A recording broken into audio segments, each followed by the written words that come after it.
Bom, eu tô tendo falhas técnicas aqui de conexão já faz algum tempo já, né? Não tinha antes, mas de uns tempos pra cá eu tô tendo. Eu uso a Claro, eu vou tentar fazer uns testes com outras operadoras ver se melhora. Mas isso vai ficar pra semana. Então, enquanto isso, eu vou continuar onde eu tinha parado aqui. Eu tô na página 136, eu vou, senão não vou conseguir terminar esse livro. Eu quero terminar esse livro logo, que eu quero ir para outro.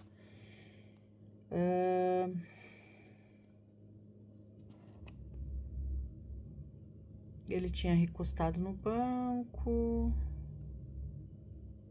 Quando tornou a abrir os olhos, o automóvel passava pelo parque. Crianças corriam e brincavam à beira do lago onde marrecos nadavam serenamente. As sombras das árvores eram azuis. Uma garça voou no viveiro. Um grito cortou o ar. 2 cachorros corriam latindo atrás de uma bola amarela.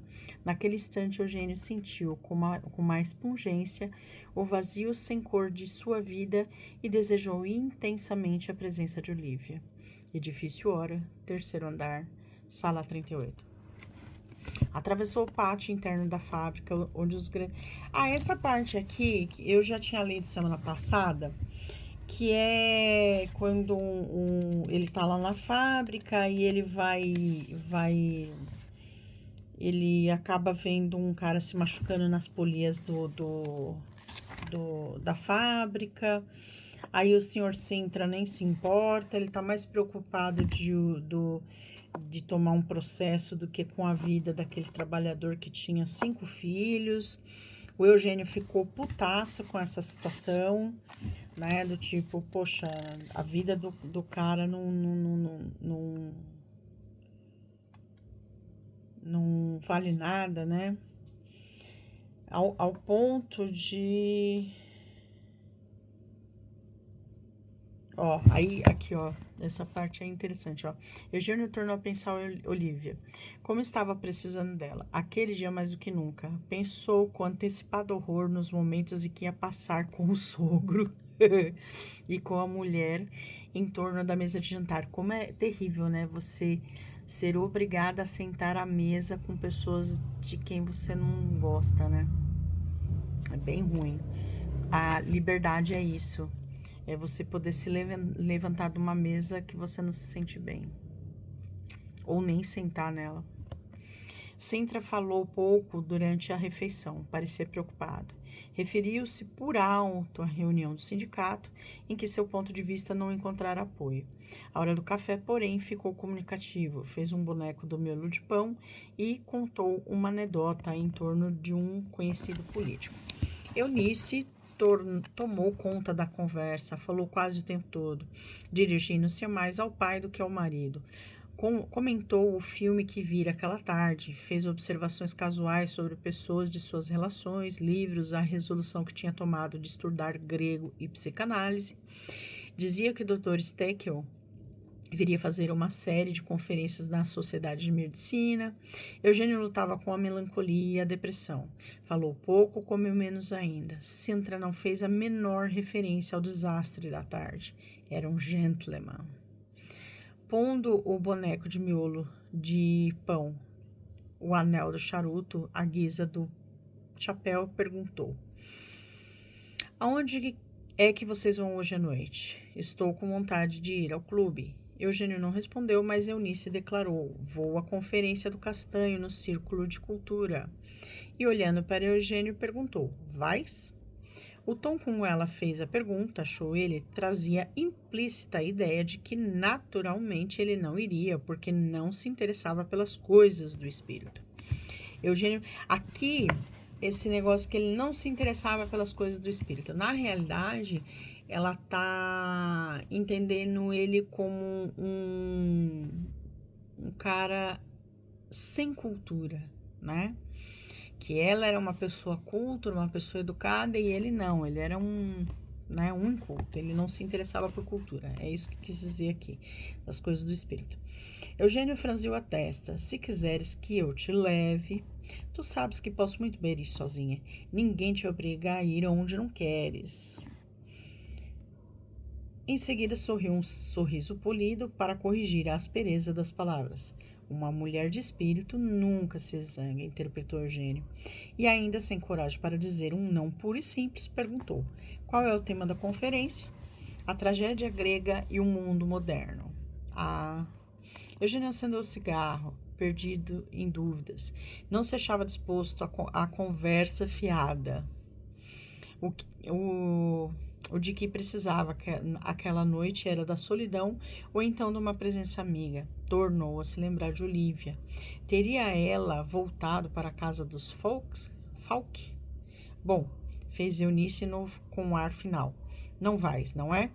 Papai me deixa no círculo quando for para o clube. Ergueu-se e, com um brilho malicioso nos olhos, dirigiu-se ao marido. Olha, no Apolo está passando a fuga de Tarzan. Tipo assim, que ele é um cara sem cultura, que ele vai gostar do filme lá do Tarzan, né? De macaco, de selva, coisa bem, né? Enfim. Eugênio ficou vermelho e baixou os olhos para a xícara de café. Sintra levantou-se, rindo a sua risada lenta e prolongada, que naquele instante parecia ter o propósito único de aumentar a mordacidade das palavras da filha. Pois eu vou ao clube, disse ele. A propósito, Eugênio, acrescentou noutro tom, propus você para o Country Club. Já paguei a joia e o primeiro mês. Obrigado. Então, vais ou não vais conosco? Não. Está bem. Não sei como é que é hoje, né? Mas eu imagino que seja a mesma coisa. Esses clubes que vai os bacana, né? Os endinheirados, você só consegue entrar nesses clubes se você for indicado por um cara que já é sócio. No caso, o Sintra era sócio, então pro Eugênio entrar, ele teria que ser indicado ou pelo próprio sogro ou por uma outra pessoa. Tem um episódio no Simpsons que mostra muito bem isso, que a Marge, ela reencontra umas amigas da época de colégio, e essas amigas casaram com homens ricos e estão vestindo Coco Chanel, mano, é aquela coisa. E ela quer se enturmar no meio desse pessoal. E aí o episódio é bem engraçado, né? E as moças fizeram a indicação dela para entrar no clube, mas ela na última hora ela resolve não ir, né? Porque ali não era ambiente para ela. A Marge, né? Ela tem uma descendência francesa, né? Então ela é mais polida, mais educada, né? Tanto que Margarete, acho que é o nome dela. Marjorie, acho que é Marjorie de Beauvoir, o nome da Marge lá dos Simpsons, né? Mas o Homer, gente, o Homer é aquele hedonista, né? Que só quer saber de comer, beber cerveja e assistir televisão, né? Então, não tem nada a ver com o clube High Society, né? Aí, na última hora, ela desiste, sendo que as meninas fizeram questão dela lá, fizeram até uma festa de boas-vindas e ela não aparece. É bem legal. Aliás, eu adoro Simpsons, hein? Eugênio ficou sozinho na sala de jantar. Sozinho com aquela melancólica sensação de insegurança, abandono e indecisão. Começou a pensar coisas ridículas de Castanho. Ele chegaria aos 60 anos sem publicar o seu famoso ensaio sobre a tragédia grega, tão pomposamente anunciado desde os tempos de estudante. Imaginou a mesa no salão do círculo, metido num manto grego, coroado de louros, muito pálido e intelectual. Então, essas partes do livro que eu acho maravilhosa, mano. Viu-o e o ouviu recitando com a voz branda trechos de Sófocles, ao passo que vestia máscaras, que eram todas e sempre a reprodução de seu rosto doentio e vago. E já agora, ali imóvel, a olhar para a xícara vazia, Eugênio se via atravessando o salão pelo meio dos espectadores, avançando resoluto na direção da mesa. Uma cena rápida. Estendeu o braço com força. O punho fechado golpeou violento o rosto de Castanho, que caiu de costas. Tumulto no salão. Eugênio bateu as cinzas do cigarro nas bordas dos pires. Isso aqui é tudo ele imaginando, tá? Que ele Ele é um bosta, ele não faz porra nenhuma disso daqui. Por que era que se aborrecia tanto com a Célio Castanho? Perguntou-se a si mesmo, já cheio de remorsos e confusão, como se na realidade tivesse cometido o ato truculento. Achou respostas várias e insatisfatórias. Talvez não gostasse de Castanho porque, de certo modo, ele estava ligado a uma recordação dolorosa de sua mocidade. Ou, então, porque sabia da profunda admiração intelectual de Eunice por ele. Ou ainda porque, à medida que o tempo passava, mais se fazia visível a silenciosa paixão que Castanho alimentava por Eunice. Ele a amava com a obstinação e a metódica fúria de que são capazes os homens castos. Ergueu-se da mesa e foi para a janela. A noite estava serena, parecia um convite de Olívia. Continuara ela morando com os Falk? Na casa vizinha, crianças gritavam e riam. Eugênio pensava nos 5 filhos do operário que a máquina matara. Precisava fazer alguma coisa por aquela família e, de repente, uma ideia deixou-o muito perturbado. Havia no mundo gente que precisava de seu amparo. Estava a seu alcance melhorar a vida de alguém. Se fizesse isso, talvez conseguisse apaziguar um pouco da sua consciência. Lembrou-se do tempo em que, como médico de assistência, atendia os pobres. Olhou para o portão da casa e se viu a si mesmo descendo de ambulância, metido na surrada roupa cinzenta e a maleta na mão. Teve saudades de si mesmo. Naquele tempo, suas angústias eram grandes. A preocupação de fazer carreira o atormentava. Mas ele tinha uma relativa independência e um certo sentimento de rebeldia, ao passo que agora ele era um cachorrinho de madame, né? Ele era aqueles cachorrinhos de madame. E era mesmo, gente. Não tem que, sabe? Eu sempre tive essa percepção. Eu tive umas oportunidades quando mais jovem tal, de certos caras bem-sucedidos lá, que tinha mais dinheiro do que eu, né? Que tinha uma condição de vida melhor que a minha. Vim pro meu lado e não sei o que, e ficar toda apaixonada e não sei o que lá. E eu sempre olhava uma coisa muito, muito forte, muito grande naquele cara. Esse cara um dia vai virar pra mim e vai falar assim: eu te dou a calcinha que você usa, eu paguei o carro que você dirige, eu que te dou o dinheiro, não sei o que, não sei o que. Eu não vou fazer um gestinho obsceno aqui não, mas é exatamente isso que passa pela minha cabeça. Vocês leem em mente, vocês sabem do que eu tô falando. Comigo não. Ninguém vai fazer isso. Você come do que eu dou. Não.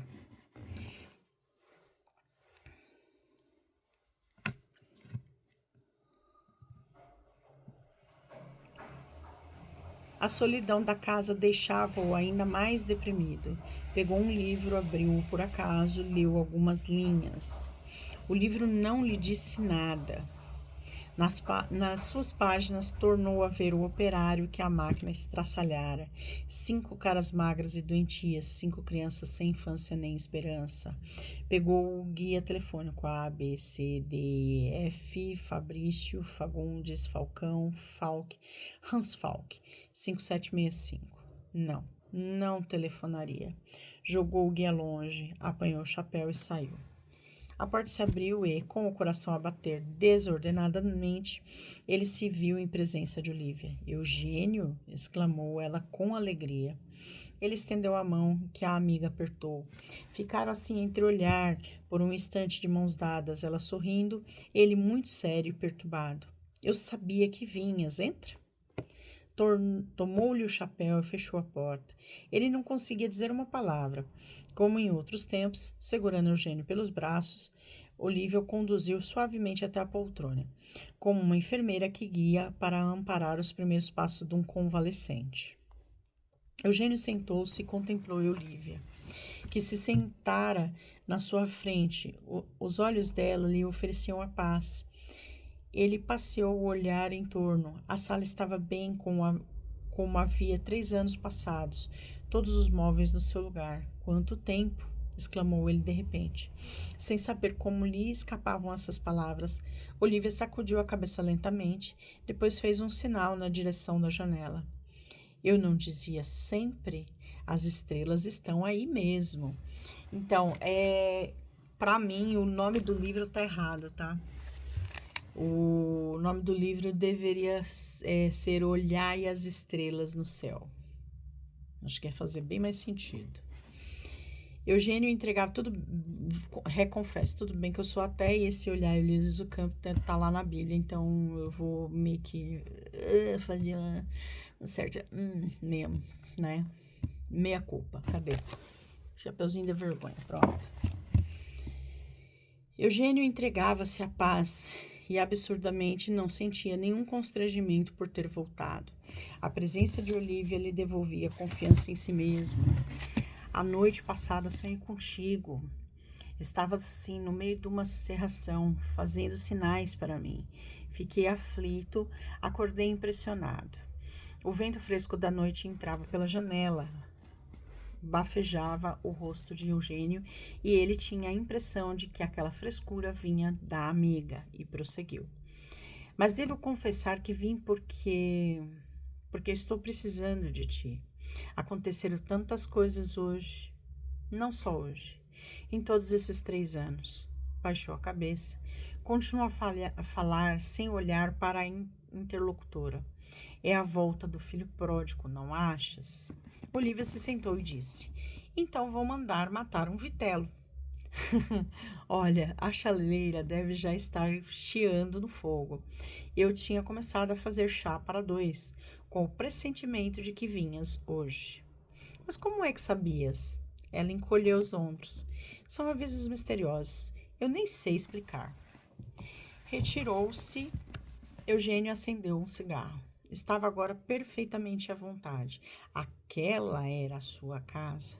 Ergueu-se e começou a caminhar devagar pela sala, parando de quando em quando na frente de um quadro, de um móvel, de um vaso, de um bibelô.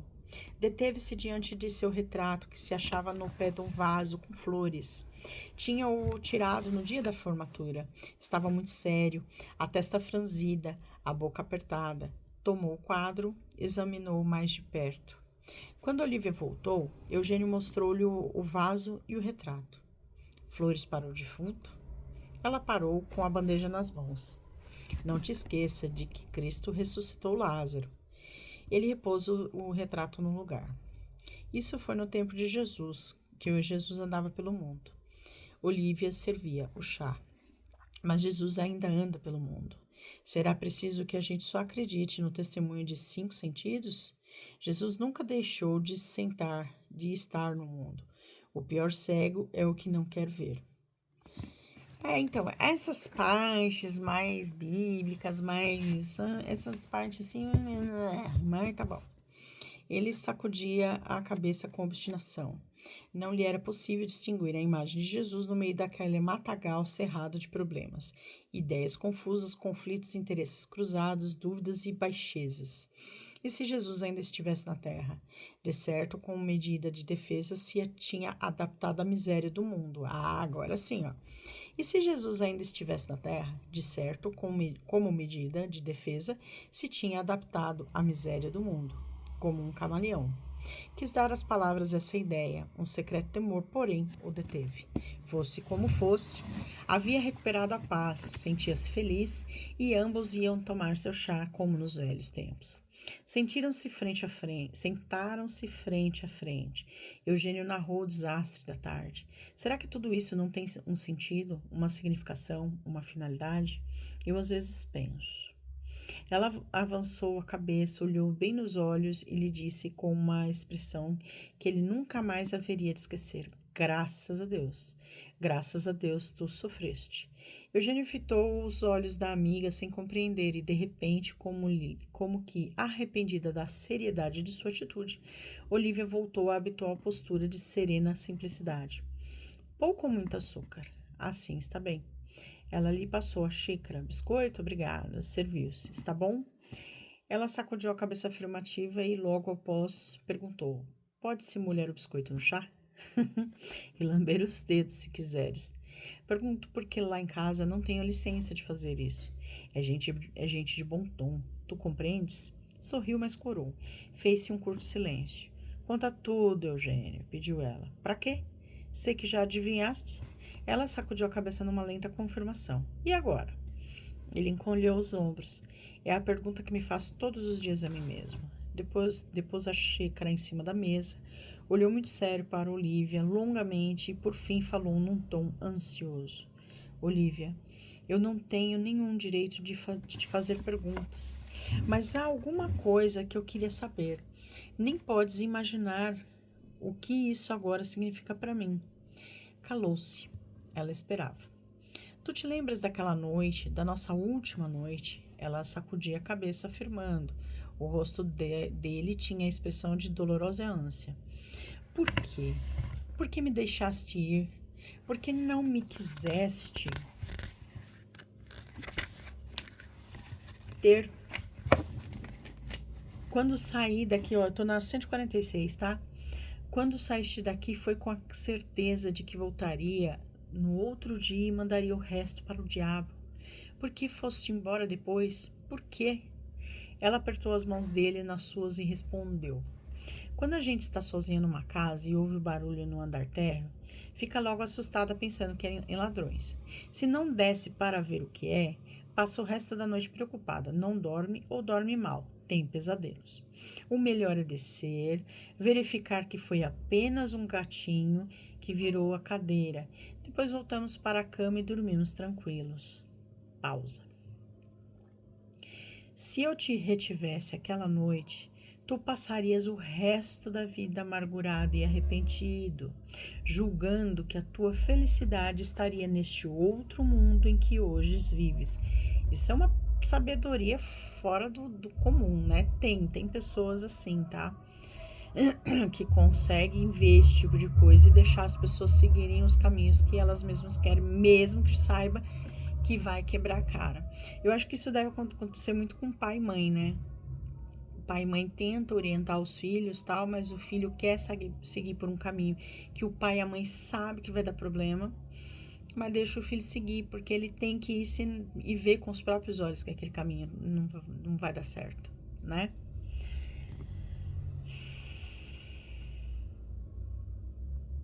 Ele sacudiu a cabeça. A explicação era clara, mas ainda não respondia sua pergunta. Olivia, eu já disse que não tenho direito. Há coisas que não compreendo, que nunca compreendi e que no meu egoísmo nunca procurei saber. Nunca falamos abertamente, evitamos certos assuntos. Eu, por comodismo, por covardia, confesso. Tu, não sei por quê, mas há uma coisa que me preocupa. Calou-se e, depois de alguma relutância, perguntou. Olivia, tu me amavas? Cego. Ela lhe apertou a mão com mais força. E Eugênio viu-lhe no rosto uma grande expressão de amor, que teve uma sensação de desfalecimento. Nunca ninguém olhara para ele daquele modo. O amor de Isabel era diferente. O de Eunice não existia mais. Enfim, ali estava uma criatura que se interessava por ele, que o amava de maneira profunda, de tudo dava e nada pedia. Então, esse amor aqui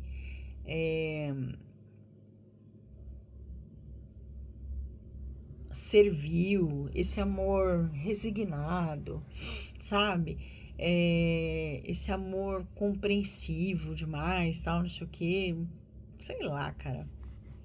Não concordo com essa porra, não. Eu até então, eu tava assim, admirando a Olivia. Mas quando chega aqui, do tipo, puta, ela ficou esperando o cara a vida inteira, sabe? Ela lá, resignada, esperando o cara, e o cara fazendo o que ele queria. Aí se ele não voltasse, né, ela ia ficar lá esperando. Ah, não, não. Beijou as mãos de Olivia, depois olhou-as bem de perto, examinou-as com muito cuidado, como se quisesse verificar se elas eram mesmo reais. Olivia acariciava-lhe agora os cabelos, muito de leve. Eugênio se sentia feliz, uma felicidade tonta, inesperada, um pouco sufocante. Mas naquele paraíso surgiu de repente a lembrança de Eunice. Sintra também apareceu rindo com a sua risada lenta e baixa. Isabel chorava. Não, ele ainda não estava salvo. Ergueu-se de súbito, sentindo-lhe arder o rosto e as orelhas, e caminhou até a janela. Olívia seguiu-lhe e disse baixinho: Olhe as estrelas, elas têm coragem. Não, olha as estrelas e tem coragem. Eugênio segurou a mão da amiga e, sem tirar os olhos do céu, murmurou: Se tu soubesse o bem que me fazes. Eu tinha a impressão de que todo o estímulo havia desaparecido da minha vida. Eu me sentia como uma coisa. Só via ao meu redor caras indiferentes, pessoas que não me pareciam humanas. Se pudesses imaginar como isso dói. Como única resposta, ela o abraçou com ternura. Às vezes, continuou ele, descubro dentro de mim forças de bondade e de pureza. São elas que me dão alguma esperança, que me dizem que nem tudo está perdido. Eu sei, nunca deixei de saber, de ter esperanças em ti.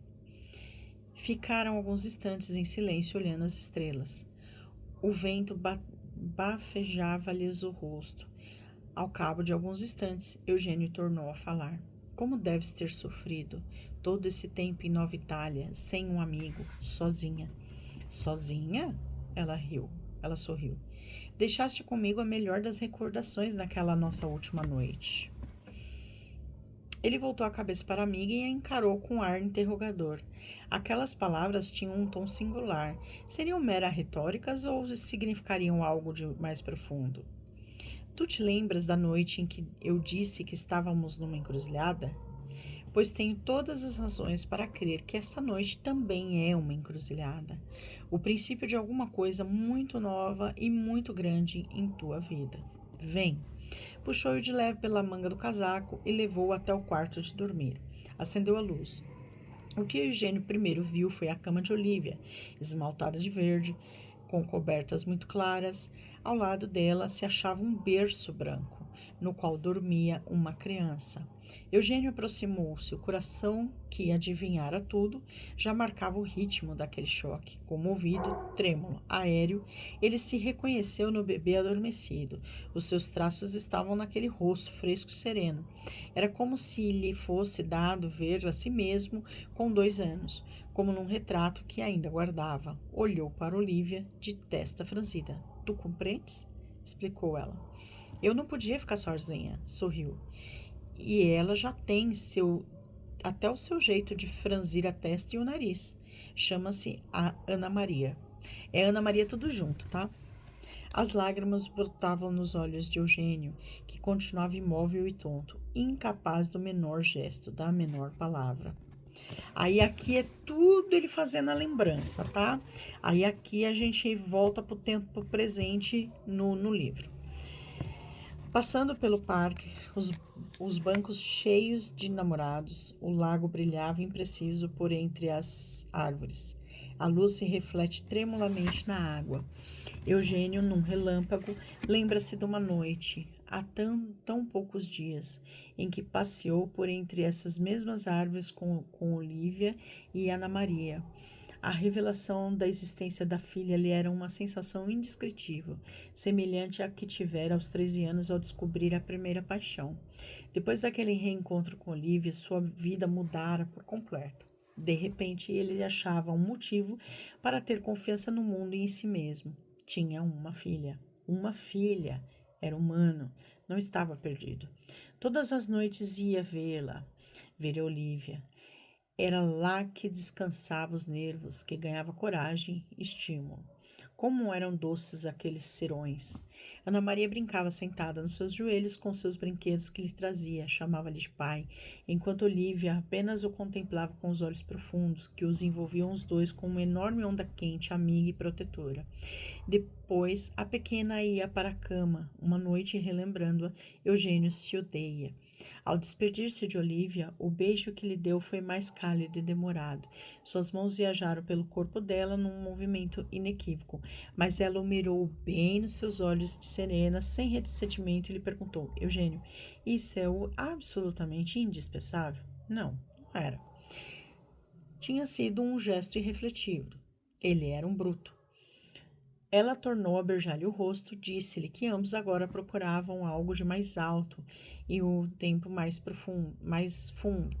Não haveria pecado nas relações carnais que pudessem ter. Acontecia nas circunstâncias em que se encontravam, elas apenas seriam uma pedra de tropeço, um motivo de novos dissabores, um desvio do caminho que se tinham traçado. O que estava hoje a prazer das outras noites, a dúvida ou remorso se misturavam a ele, desvirtuando. Agora precisavam pensar em algo de superior, de mais duradouro. Continuarem como simples amantes apenas agravariam a situação moral dele, impedindo ao mesmo tempo que ambos conservassem os olhos limpos para ver a realidade. O desejo enevoava o espírito. Ele saíra envergonhado de si mesmo, voltara noutros dias, fizera a si mesmo promessas de abandonar Isabel. Agora essa ligação lhe parecia ainda mais gratuitamente horrível. Em casa, porém, encontrava um ambiente pouco propício ao florescimento de seus bons propósitos. Ele fazia parte daquele sistema inexoravelmente. Era difícil reagir. Não achava jeito de se livrar de Isabel. Um sábado não foi ao consultório, procurando pretexto para o rompimento. Segunda-feira, Isabel telefonou para a fábrica. Teve de inventar desculpas, fazer promessas vagas. 15 curtos dias durou o seu convívio com Olivia. Nossa, 15 curtos dias durou o seu convívio com Olivia. Havia chegado o verão. Eunice quis ir para Santa Margarida, planejava recepções. Nos weekends receberia amigos, Felipe, Isabel e Dora, o secretário da Educação e a esposa, o procurador-geral da República com a família. Sintra iria também passar os sábados e domingos na chácara. Eugênio não tivera outro remédio senão ir também. A solidão do campo lhe avivara os remorsos, mas por outro lado lhe dera as esperanças no futuro. Pensava vagamente num desquite. Mesmo se sem sentir ainda com coragem para propô-lo, Olivia não lhe fizera a menor insinuação. Dizia apenas que o sentia mais maduro, que o sofrimento começava-lhe a dar-lhe personalidade. No mais se mantinha reticente. Seus olhos talvez lhe dissessem coisas que ele ainda não estava preparado para compreender. Estariam agora vivos ou mortos aqueles grandes olhos insondáveis? O alto estaca à porta do hospital. Eugênio desce com o coração aos pulos e a garganta seca. Um amolecimento trêmulo lhe quebranta o corpo inteiro. Entra no hall, deserto. Em que quarto estará Olivia? Irmã Isolda, no segundo andar, lhe dará a informação. Sobe pelo elevador lento. Os segundos lhe parecem eternos. Ele agora tem medo de saber. O corredor sombrio do segundo andar. Um fantasma branco. Irmã Isolda. Boa noite, doutor. Os olhos de Eugênio se fixaram nela numa desesperada interrogação. Em voz baixa, como quem conta um doce segredo, ela murmura. A doutora Olivia morreu ao anoitecer, na paz do Senhor. O corpo está sendo velado na capela. Ou seja, não deu tempo. E assim a gente termina a primeira parte do livro, tá? A gente começa a segunda parte. Aí aqui vai ser o capítulo 13, na página 151. Eu vou parar por aqui, porque fazer por vídeo é muito chato. É muito sem graça. Porque na live, pelo menos, eu interajo com vocês. Aqui no vídeo é muito chato. Eu não levo jeito para fazer vídeo, não.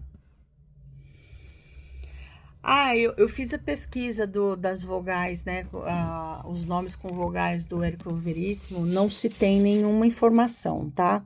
Sobre isso. Pode ser, especula-se que a sonoridade dos nomes com vogais seriam melhores, talvez por isso a escolha, mas não tem nenhuma afirmação do próprio autor, tá? E quanto aos nomes comuns, no final dos anos 30, eu verifiquei lá, tinha um monte de nome de tudo quanto é jeito, tá? José, Maria, Fernando, tinha um monte de nome. Não tinha só nome com vogal, não, tá? Então, sim, o Érico Veríssimo foi bem feliz nos nomes aqui. Bem... Bom, nome para mim é uma coisa muito, mas tem uma importância muito grande.